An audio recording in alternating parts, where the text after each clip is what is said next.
सर्वं शिवमयम शिवानंता शिवकृपानंता। 10ই আগস্ট 2022 মঙ্গল সঞ্চার করেছে মেষ থেকে বৃষ রাশিতে।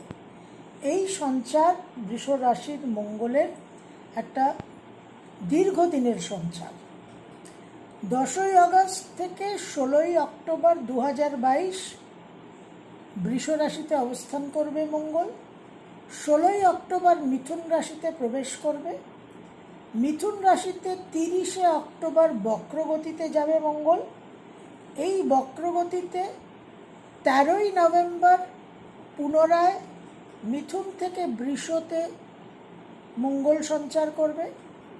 বৃষ রাশিতে 13ই জানুয়ারি 2023 মঙ্গল মার্গী গতিতে ফিরবেন এবং তারপর 13ই মার্চ 2023 বৃষ থেকে মিথুনে সঞ্চার হবে।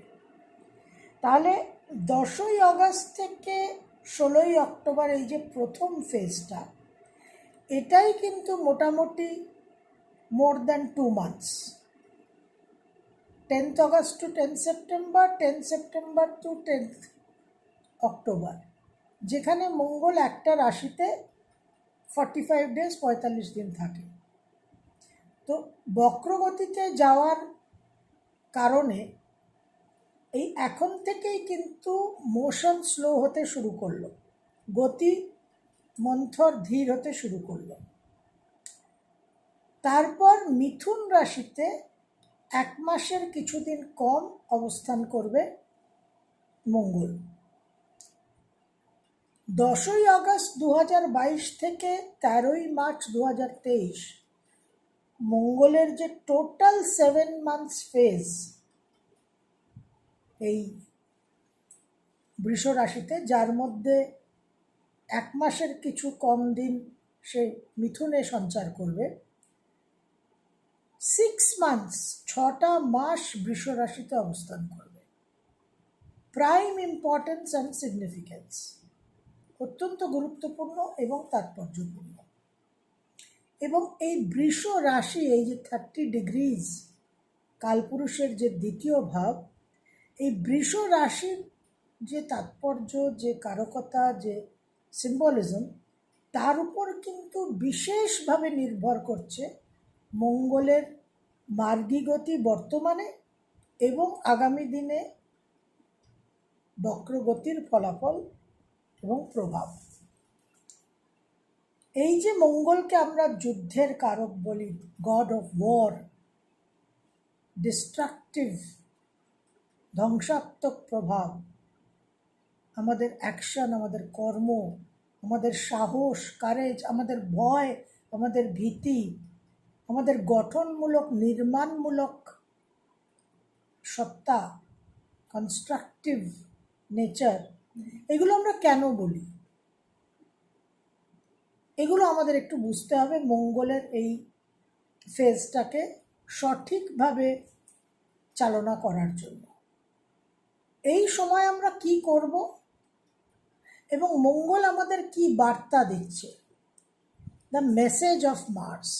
আমরা সবসময় সেই আঙ্গিকেই আলোচনা করি যে ট্রানজিট এনার্জিকে আমরা কিভাবে ব্যবহার করব, সেটা আমাদের কাছে অত্যন্ত গুরুত্বপূর্ণ এবং প্রধান আলোচ্য বিষয়। তো মঙ্গলের সূর্যের সঙ্গে যে সম্পর্কটা, নানান রকম জিওসেন্ট্রিক, পৃথিবী ভিত্তিক, ইট রেফারেন্স টু দি আর্থ, মঙ্গলের সূর্যের সঙ্গে অ্যাসপেক্ট হয়, কারণ মঙ্গল পৃথিবীর কক্ষপথের বাইরে।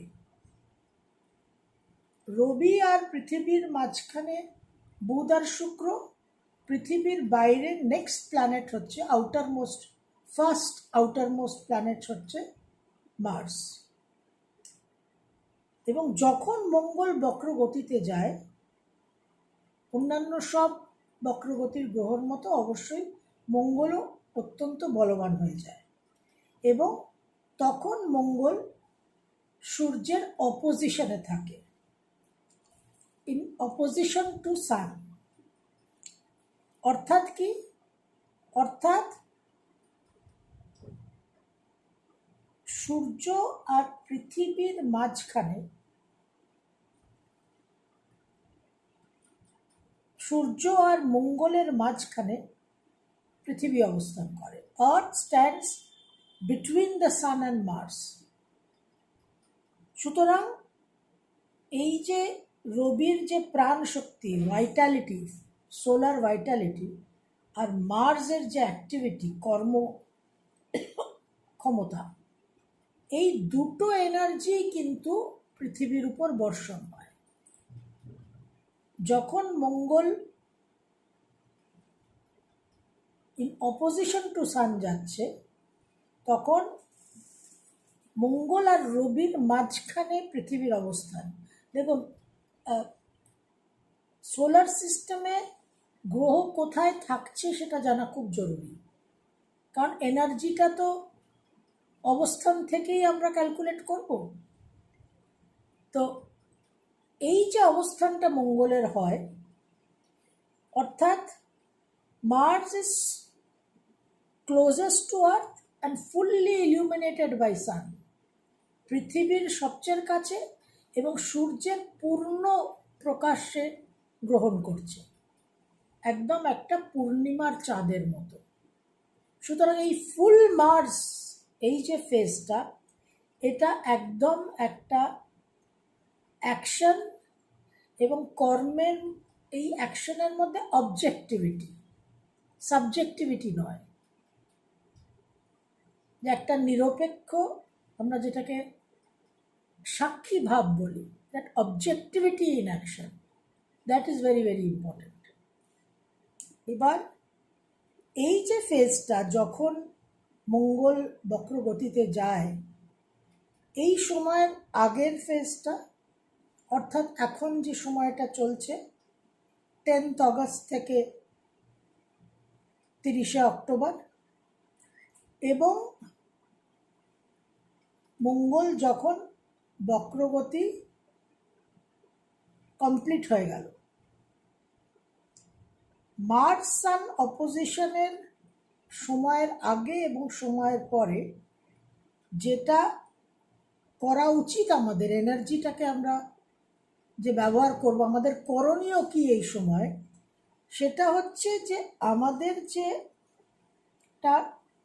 নিজেদের আত্মপ্রকাশ, সেলফ এক্সপ্রেশন, আমাদের যে কর্ম করার যে ক্ষমতা, কর্ম করার যে মানসিকতা, যে প্রবণতা, যে একটা স্বতঃস্ফূর্ততা, সেটাকে রিওরিয়েন্টেশন করাই কিন্তু এই ফেজটার সবচেয়ে বড় প্রয়োজনীয়তা, নেসেসিটি। এই জন্য অক্টোবরের শেষে গিয়ে যখন 30th অক্টোবর মঙ্গল রেট্রোগ্রেড মোশনে যাবে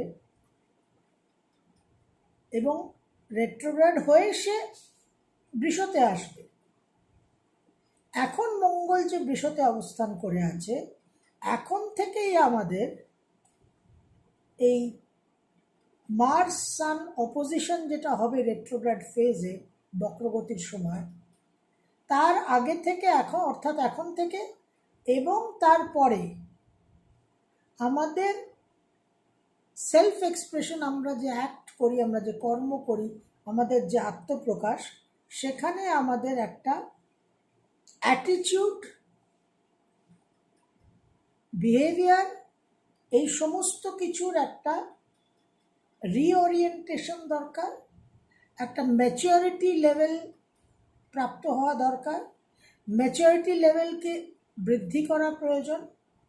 এবং সাধারণত আমরা যে একেবারে একটা ইগোসেন্ট্রিক, সাংঘাতিক, আত্মকেন্দ্রিক আচরণ করি, যেটা একেবারে মঙ্গলের খুব সিগনেচার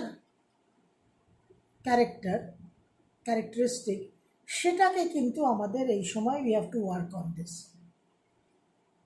যেটা করার প্রয়োজন সেটা যদি না করি, অবশ্যই আমাদের অশুভ ফলটা ভোগ করতে হবে। তো এই সময় যাকে বলে mending our ways, pulling up our socks, কি বলা হচ্ছে, যে যদি কেউ এই কারেকশনটা, এই সংশোধনটাকে গ্রহণ না করে, সেখানে যদি সে সেটাকে প্রতিহত করে, রেজিস্ট করে, রিজেন্ট করে, তাহলে এই যে একটা মহাজাগতিক দাবি, যে সেলেস্টিয়াল ডিমান্ড, যেটা মানুষের উপর প্রয়োগ করা হচ্ছে, যে মানুষ তার আচরণকে সংশোধন করুক, গ্রেটার ম্যাচুরিটি অ্যাকোয়ার করুক এবং সঠিকভাবে নিজেকে চালনা করুক, এইটা যদি মানুষ অ্যাকসেপ্ট না করে, এর বিরোধিতা যদি করে, তখন মঙ্গলের ফাংশনটা, মঙ্গলের প্রভাবটা সাংঘাতিক একটা প্রতিহিংসাপরায়ণ, আক্রমণাত্মক হয়ে ওঠে। এবং এই সময় দেখুন, এইগুলো হচ্ছে দিস আর দ্য পকেটস। এই পকেটসগুলো আমরা পাচ্ছি, এই উইন্ডোজগুলো আমরা পাচ্ছি যখন আমরা নিজেদের পরিবর্তন করে সঠিক কর্মটা করার দিকে নিজেদের রিঅ্যালাইন করে আমরা পরবর্তীকালে শনির ঢাইয়া, শনির সাড়ে থেকে নিজেদের বাঁচাতে পারি। এই মার্সের যে অ্যাকশনটা, মার্সের যে বৈশিষ্ট্য, যে ফাংশনিংটা, সেটা very intricately, deeply linked to results of সাড়ে। কারণ এই যে ইগোসেন্ট্রিক অ্যাটিটিউডটা মঙ্গলের, যে ইগোসেন্ট্রিক অ্যাটিটিউড হলে রেজাল্ট অতি অবশ্যই ডিস্ট্রাকটিভ হবে, সেই ইগোসেন্ট্রিক অ্যাটিটিউডকে পরিবর্তন না করলে জীবনে কনস্ট্রাকটিভ কাজ হবে না, ভুল হবে। এবং পরবর্তীকালে শনির একটা বিশেষ কারেকশন, সংশোধনের মধ্যে আমাদের স্টক এক্সচেঞ্জের কারেকশনের মতো সেই অনুভূতিটা আমাদের অনুভব করতে হবে। তো মানুষের মধ্যে যে প্রভাবটা দেখা যায়, যে আমরা সবসময় ইগোসেন্ট্রিক কাজ করে একটা নিয়তি, ভাগ্য, ডেস্টিনিকে ব্লেম করি, যে সবই প্রিডেস্টিন, সবই তো হওয়ার ছিল, আমার সঙ্গে অন্যায় অবিচার হচ্ছে। এবং এই একটা তিক্ততা, একটা অভিযোগ, বিটারনেস আর কমপ্লেন সমানে আমাদের একটা প্রকাশ হতে থাকে। এবং যে উদ্দেশ্য নিয়ে আমরা জন্মগ্রহণ করেছি, যে সেলেস্টিয়াল পারপাসটা, সেলেস্টিয়াল মুভমেন্টে আমাদের কাছে বার্তা পৌঁছচ্ছে, সেটাকে আমরা অগ্রাহ্য করে পুরো সিচুয়েশনটাকে আমরা একটা কেয়স, বিশৃঙ্খলা, একটা বিস্ফোরণ, এইসবে ধ্বংসাত্মক একটা পরিবেশে পরিণত করি। এটা একটা খুব নোন কমন নেরেটিভ। এই কারেকশন আর রেকটিফিকেশনের টাইম হচ্ছে এখন। এই কারেকশন আর রেকটিফিকেশন যদি আমরা করতে পারি আমাদের ইন্ডিভিজুয়াল ব্যক্তিগত জীবনে, তাহলে কিন্তু পরবর্তীকালে স্যাটার্নের হস্তক্ষেপ, ইন্টারভেনশন প্রয়োজন হবে না। এবার মঙ্গল যেহেতু পৃথিবীর বাইরে প্রথম planet, first planet outside the earths orbit, এখানে একটা সিম্বলিজম যেটা তৈরি হয়েছে, প্রতীক যেটা, আইডিয়া যেটা তৈরি হয়েছে, যে এনার্জি রিলিজের ফোকাল পয়েন্ট। যা কিছু পৃথিবীর মধ্যে এনার্জি, পৃথিবীর বাসিন্দা মানুষের মধ্যে যা কিছু এনার্জি, ঊর্জা তৈরি হচ্ছে, সেটা রিলিজ হচ্ছে মঙ্গলের মাধ্যমে, যেহেতু এটা first planet outside the earths orbit. এবং এই রিলিজ অফ এনার্জিটা যদি আটকে যায়, তখন সেই এনার্জিটা ভিতরে বিস্ফোরণ হবে। তো মানুষের শুধু শরীরের এনার্জি নয়, মেন্টাল, পার্সোনালিটির মধ্যে, ব্যক্তিত্বর মধ্যেও যে এনার্জিটা আছে, সেটাও কিন্তু রিলিজ করাচ্ছে মঙ্গল। মঙ্গলই সেই রিলিজের কারক গ্রহ। এবং মঙ্গল সিগনিফাই করে, মঙ্গলের একটা বিশেষ কারকতা হচ্ছে সে একটা নবজীবন দান করে। এই যে আমাদের মাংসপেশি মাসলসের উপর তার আধিপত্য, এই মাস্কুলার অ্যাক্টিভিটি, এই যে মুভমেন্টটা, এটা কিন্তু আমাদের নানান রকম ইচ্ছে, কামনা, বাসনা, ডিজায়ার্স অ্যান্ড ড্রাইভস এর মাধ্যমে আমাদের তাড়িত করে কর্ম করার জন্য, আর্জেস আস, এই ডিজায়ারগুলো urges and compels us to act, to move. আমরা একটা স্থিতিশীল, একটা স্থিত অবস্থায় আছি। সেখান থেকে যখনই একটা চেঞ্জ হবে, একটা পরিবর্তন হবে, সেই পরিবর্তন মানেই হচ্ছে মঙ্গল। আমি এখন বসে আছি, আমার যদি উঠে দাঁড়াতে হয়, একটা মাস্কুলার অ্যাক্টিভিটি ইনভলভ হবে, মাংসপেশি কাজ করবে, আমার চেঞ্জ অফ পজিশন হয়ে গেল ডিউ টু মার্স। এই জন্য এই নতুন কিছু করা, এই যে পায়োনিয়ারিং ওয়ার্ক, মেষের যেটা সিম্বল, একটা নবজীবন, একটা পুনরারম্ভ। মেষ কালপুরুষের ফার্স্ট হাউস, লগ্ন, অর্থাৎ আত্মার দেহ ধারণ করে জন্ম হচ্ছে, নবজীবন প্রাপ্ত হচ্ছে, এবং বৃষ্টিকে গিয়ে সেই মানুষ, সেই মানব দেবতা হওয়ার দিকে অগ্রসর হচ্ছে। তার ট্রান্সফরমেশন, রূপান্তর, চেঞ্জের যে জায়গা, যেখানে সে আত্মকেন্দ্রিক চিন্তাভাবনা থেকে ইউনিভার্সাল চিন্তাভাবনায় পরিণত হবে, সেই ট্রান্সফরমেশনটা, সেই নিউ বার্থ, সেই যে নবজীবন, সেটাও কিন্তু বৃশ্চিকের কারকতা। তো মঙ্গল আমাদের সবসময় একটা স্টেটাস কিও, একটা পুরাতন অতীত অবস্থান থেকে, পরিস্থিতি থেকে নতুন কিছুর দিকে ধাবিত করায়। অর্থাৎ একটা মানুষ যদি অ্যাট ইজ থাকে, তার যদি সে একটা যে জীবন যাপন করছে, যে ফ্রেমওয়ার্কের মধ্যে, যে কাঠামোর মধ্যে, যে জীবনের অ্যাটিটিউড, টেম্পারামেন্ট, মন মানসিকতার মধ্যে যে অবস্থান করছে, তাতে যদি সে তুষ্ট থাকে, তাতে যদি সে কমফোর্টেবল থাকে, তাহলে সে সেখান থেকে কোনো পরিবর্তনের চিন্তাভাবনা করে না। কিন্তু তাকে যদি একটু অন্য পরিস্থিতিতে যেতে হয়, সেটা ন্যারোনেস, সংকীর্ণতার দিকেও হতে পারে, ব্রডার প্রসারতার দিকেও হতে পারে, আইদার ওয়ে, তাহলে একটা মার্শিয়ান ইম্পালসের প্রয়োজন আছে। এবং এই মার্শিয়ান ইম্পালস যেটা, সেটা কিন্তু তাকে সবসময় তার পজিশন থেকে, তার অবস্থা থেকে তাকে শিফট করায়, যেটা আমাদের মাসেলের কাজ।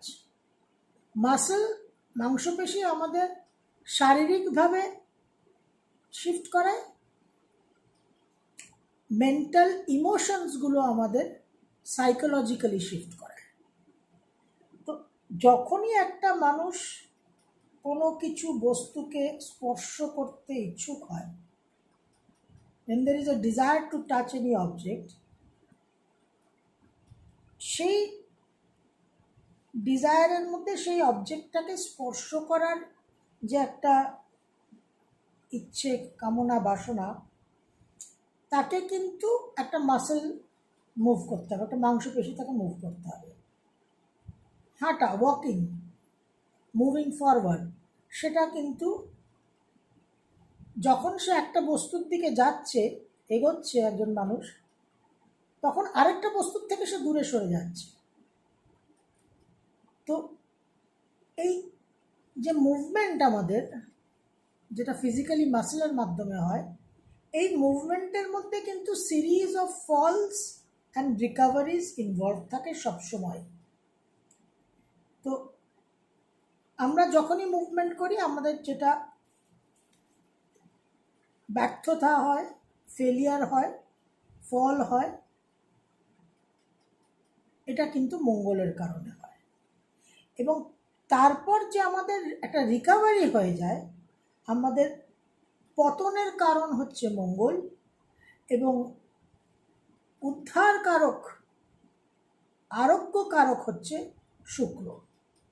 শুক্র আমাদের এই পতনের যে কষ্ট, পীড়া, ব্যথা, বেদনা,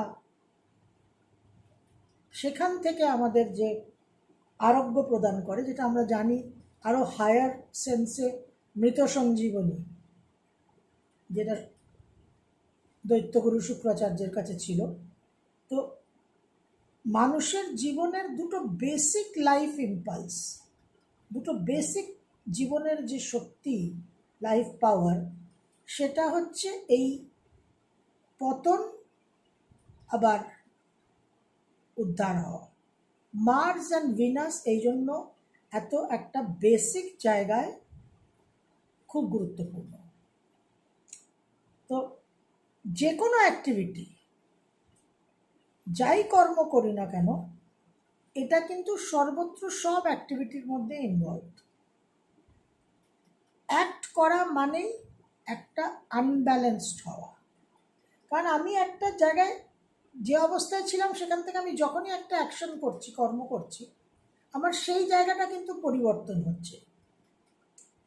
তো আমি একটা শান্তিতে আছি, একটা প্রশান্তিতে আছি, আমার একটা সমতা আছে, একটা তুষ্টি আছে, একটা প্রশান্তি আছে। এই তুষ্টি, প্রশান্তি, সমতা, শান্তি যখনই বিঘ্নিত হবে, তখনই বুঝতে হবে যে মার্স, মঙ্গল জাগ্রত হয়েছে, Mars is activated, Mars is awakened. কারণ মঙ্গল হচ্ছে অপকেন্দ্র বল, সেন্ট্রিফিউগাল ফোর্স, যে আমাদের সেন্টার থেকে, ইকুইলিব্রিয়াম থেকে মুভমেন্ট করায় আউটার। ওই যে পৃথিবীর পর ফার্স্ট আউটার প্ল্যানেট, এই জন্য এই যে আউটার মুভমেন্টটা, এটা হচ্ছে মঙ্গল। এবং ঠিক তার কমপ্লিমেন্টারি কাউন্টার পাওয়ার হচ্ছে কেন্দ্রমুখী যে শক্তি, সেন্ট্রিপেটাল ফোর্স, ভিনাস। অর্থাৎ মঙ্গল আমাকে যে কর্মটা করালো, যে অ্যাকশনটা, যে মুভমেন্টটা করালো, আমি বহির্জগতে গেলাম, সেখানে গিয়ে আমার যে অ্যাকশনটা হলো, তার এক্সপিরিয়েন্সের যে অনুভূতিটা, সুখ কারক আমরা বলি এই জন্য শুক্রকে, সুখ, ভোগ। তো এক্সপিরিয়েন্স যেটা, সেটা হচ্ছে শুক্র। এবার এই মঙ্গলের যে অ্যাকশনটা যেটা হলো, সেটা কিন্তু বহু সময় ডিস্ট্রাকটিভ, ধ্বংসাত্মক রেজাল্ট আনে, এবং তার জন্যই আমরা এই সমস্ত আলোচনা করি। তো এই ডিস্ট্রাকটিভ যে রেজাল্টটা, এটা শুধু শারীরিক লেভেলে নয়, এটা আমরা জানি মঙ্গলের কারণে দুর্ঘটনা, অ্যাক্সিডেন্ট হয়, রক্তপাত হয়। এটা কিন্তু বিশেষভাবে মানসিকভাবেও মানুষকে জর্জরিত করে, বিধ্বস্ত করে মানুষকে। এই যে ডিপ্রেশন, এই যে স্ট্রেস, এই যে মেন্টাল ডিসঅর্ডার, এগুলো সব কিন্তু মেন্টাল লেভেলে, ইমোশনাল লেভেলে মঙ্গলের কারক। এবার এই যে স্ট্যাটাসকে, এই যে আমার একটা স্থিত প্রশান্ত শান্তিপূর্ণ ভাব, তার পরম শত্রু হচ্ছে মঙ্গল। যে কারণে মঙ্গল হচ্ছে প্ল্যানেট অফ ওয়ার, যুদ্ধের কারক গ্রহ, যুদ্ধের দেবতা। গ্রিক রোমান মিথোলজিতে আমরা সেটাই পাই। এবং যেখানেই সমবস্থান সুস্থিতি থাকবে সেখানে বুঝতে হবে যে মঙ্গল এখন ইনঅ্যাক্টিভ আছে। এই যে ওয়ার ফাংশনটা মিথোলজিতে, এটা এই জায়গা থেকে, এই যে ইকুইলিব্রিয়ামকে ব্রেক করা। এবার যখনই আমরা একটা কোনো অ্যাকশন করতে যাই, কোনো কিছু ডিজায়ার ফুলফিলমেন্ট করতে চাই, মঙ্গলের যে ডিজায়ার, মঙ্গল যে আমাদের নিয়ে যায় সেদিকে, মুভমেন্ট করায় যেদিকে, সেটা কিন্তু মানুষের এই ডিজায়ার, এই কামনা বাসনাটা সেখানেই সেই বিষয়বস্তু ব্যক্তির প্রতি সৃষ্টি হয় যেখানে সে কোনো না কোনো ভ্যালু এডিশন পায়, যেখানে সে একটা মূল্য দিয়ে থাকে বিষয়কে, বস্তুকে বা মানুষ ব্যক্তিকে। এবং তার কাছে যা আছে, আমার কাছে যা আছে, তার চেয়ে বেশি যদি কোনো বিষয়, বস্তু বা ব্যক্তির মূল্য হয়, আমি সেই দিকেই কিন্তু ধাবিত হব। এবং এই যে সেন্স অফ ভ্যালুটা, এই যে আমি মূল্যায়ন করছি, যে আমার মূল্যবোধ, এটা কিন্তু একটা শুক্রের function. This is a Venusian function.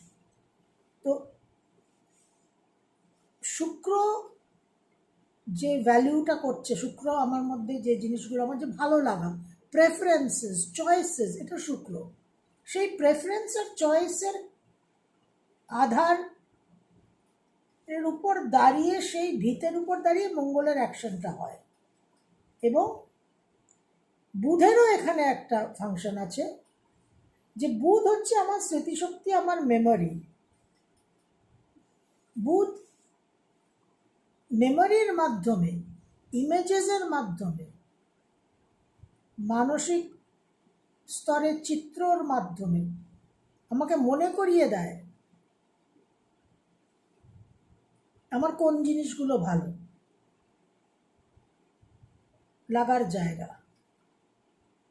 আমি একটা মিষ্টির দোকানে গেলাম, বা মিষ্টির দোকানের পাশ দিয়ে যাচ্ছি, মিষ্টির দোকানের ওই ট্রেতে, গ্লাস ট্রেতে সব সাজানো আছে, দেখে আমার হঠাৎ মিষ্টি খাওয়ার ইচ্ছে হলো। আমি কিন্তু ওই মিষ্টান্নটা যতক্ষণ না দেখছি, আমার মনে পড়ছে না, আমার মধ্যে সেই ডিজায়ারটা, সেই ইচ্ছেটা তৈরি হচ্ছে না। যেই ওটা দেখলাম,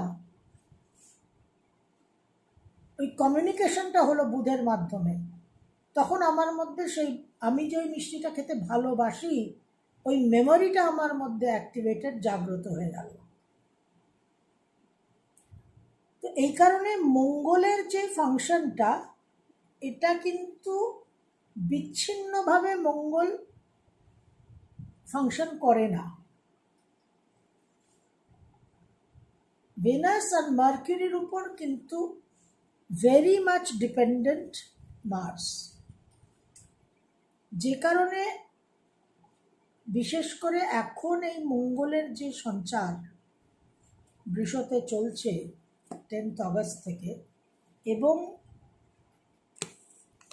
এই বৃষতে আবার ফিরে এসে বক্রগতিতে যাবে মঙ্গল, এই সঞ্চারের এই অবস্থানে এন্টায়ার ফেজটা, এই 7 মান্থস ফেজটার যে রেজাল্টটা, যে প্রভাবটা আমরা অনুভব করব, 12টা রাশি লগ্ন মেষ থেকে মীন যে অনুভব করবে, সেটা কিন্তু শুধুমাত্র মঙ্গলের বৃষ রাশিতে অবস্থানের উপর, আপনার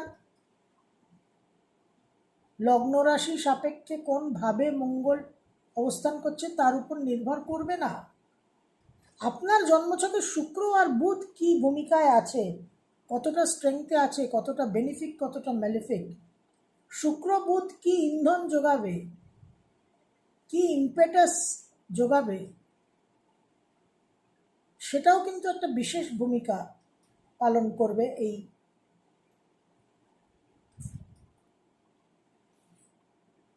মার্স ইন টরাস। আদি শঙ্করাচার্যর পঞ্চীকরণ বলে একটা রচনা আছে, সেখানে উনি ওং শব্দব্রহ্মের একটা ব্যাখ্যা দিয়েছিলেন।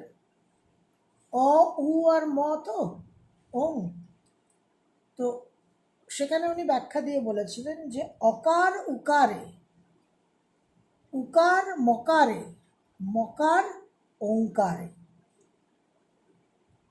অকার উকারে, উকার মকারে, মকার ওঙ্কারে। অর্থাৎ একটা ধ্বনি আরেকটা ধ্বনির মধ্যে প্রবেশ করে যাচ্ছে, বিচ্ছিন্ন নয়,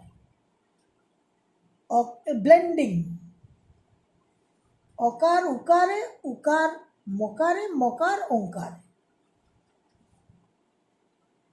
এই যে ব্লেন্ডিংয়ের প্রসেসটা যে সেপারেট নয়, ঠিক এইরকম ব্লেন্ডিংই হচ্ছে মার্কিউরি, ভিনাস, মার্স। যে বুধের ওই স্মৃতি, মেমোরি,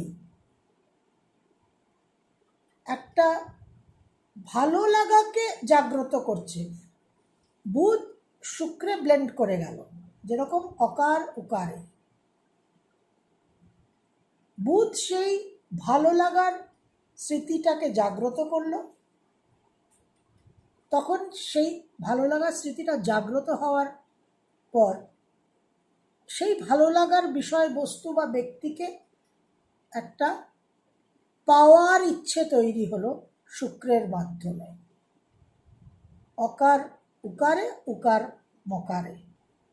এবার শুক্রের মধ্যে যখন সেই ইচ্ছেটা তৈরি হলো, সেই ভ্যালুটা, সেই ভালো লাগার জায়গাটা সে আবার তার মধ্যে জাগ্রত হলো, তখন মঙ্গল জাগ্রত হচ্ছে অ্যাকশন, মকার ওঙ্কারে। তো বিচ্ছিন্নভাবে মঙ্গলকে দেখলে এবং রেজাল্ট এক্সপেক্ট করলে কিন্তু ভুল পথে চলা হবে। জন্মছকে আপনার বুধ আর শুক্র কিভাবে অবস্থান করে আছে সেটা বিশেষ গুরুত্বপূর্ণ, এবং আপনার আমার জীবনে আজ অবধি যা ঘটনাক্রম, যা অনুভবের ধারা, মঙ্গলের প্রভাব আমাদের জীবনে যা কিছু আমরা অনুভব করেছি, সেটা গঠনমূলক হলে অবশ্যই সেখানে শুক্র বুধের অবদান আছে, সেটা ধ্বংসাত্মক হয়ে থাকলেও অবশ্যই সেখানে শুক্র বুধের অবদান আছে। সুতরাং ভেনাস মার্কিউরি পজিশনটা কিন্তু ভীষণভাবে গুরুত্বপূর্ণ, এবং এই ফেজের মধ্যেই কিন্তু জাস্ট মঙ্গল বক্রগতিতে যাওয়ার আগে,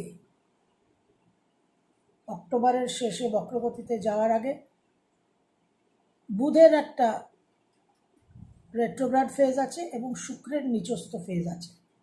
সুতরাং প্রথমেই যেটা আমরা আলোচনা করলাম যে এই সময় আমাদের হোয়াট টু ডু, করণীয় কি, এই সময় যে আমাদের রিওরিয়েন্টেশন করতে হবে ইগোসেন্ট্রিক থিঙ্কিংকে, ইগোসেন্ট্রিক অ্যাকশনকে, এই যে কারেকশন অ্যান্ড রেকটিফিকেশনের যে টাইম, যে আমাদের অ্যাটিটিউড, আমাদের we have to mend our ways, আমাদের বিহেভিয়ার, আচরণকে যে আমাদের পরিবর্তন করতে হবে, সংশোধন করতে হবে, এই পিরিয়ডের মধ্যে বুধ বক্রগতিতে যাবে, শুক্র নিচস্থ হবে। So it is a big challenge. এই 10th অগস্ট থেকে 16th অক্টোবর এই ফেজের মধ্যেই মঙ্গলের বৃষ রাশিতে অবস্থান, আমাদের কারেকশন, রেকটিফিকেশন, সংশোধন শুরু করা, এবং সেখানে চ্যালেঞ্জ হচ্ছে মার্কিউরি রেট্রোগ্রেড অ্যান্ড ভিনাস ডেবিলিটেটেড। তার সঙ্গে জুপিটার আর স্যাটার্ন তো বক্রগতিতে বসেই আছে।